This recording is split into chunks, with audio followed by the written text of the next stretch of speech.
Glejte, zdaj kandidatura Lidije je mene pripričala, bom rekel, ko je pač napovedala, midva smo se pogovarjala že leto pol nazaj okrog sodelovanja, še takrat, ko sem jaz za dobro državo šel na državnozborske volitve.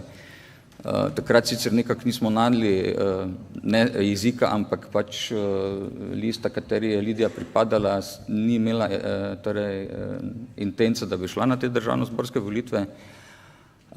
Zdaj, zakaj me je ona pripričala? Iz treh razlogov. Prvič, jaz živim zraven študentskega kampusa in moram reči, da sem res z občudovanjem spremljal to preobrazbo teh študentskih domov, ki jo je dejansko pod njenim vodstvom preuredila v en sodoben študentski center, ki se lahko mirno postavi ob bok, bom rekel, velikim centrom tudi v Evropi. Moram reči, da sem včeraj študirala v Nemčiji, sem videl kar nekaj teh centrov in moram reči, da smo v Mariboru, če smo lahko nekaj ponosni, smo lahko na ta center in to je prav gotovo bila njena zasluga. To, da je pridobila evropska sredstva in seveda ta projekt speljala, ne bi za tukaj niti omenjal, ker to ni pomembno.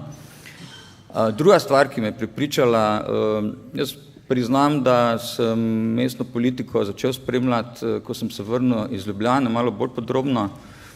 In moram res povedati, da je bila Lidija ena od tistih mestnih svetnic, ki redkih, moram reči zelo redkih, ki je dejansko tisto, kar je povedala, imelo težo.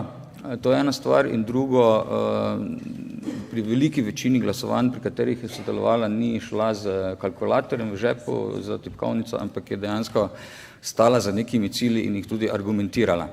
Tretji razlog, ki pa na vse zadnje ni nepomemben, je pa to, da je ženska.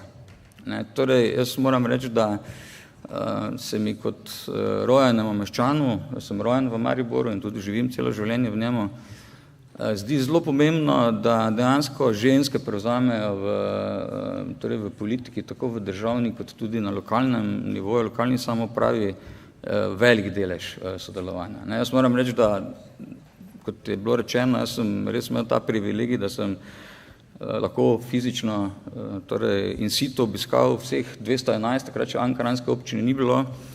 In moram reči, tam, kjer so bile županje na oblasti, kjer so imeli občinski sveti, bom rekel, proporcionalno polovično število žensk, da so se tam zadeve reševale dosti bolj hitro, elegantno, po kmečki logiki, kot pa tam, kjer je prevladoval moški ego.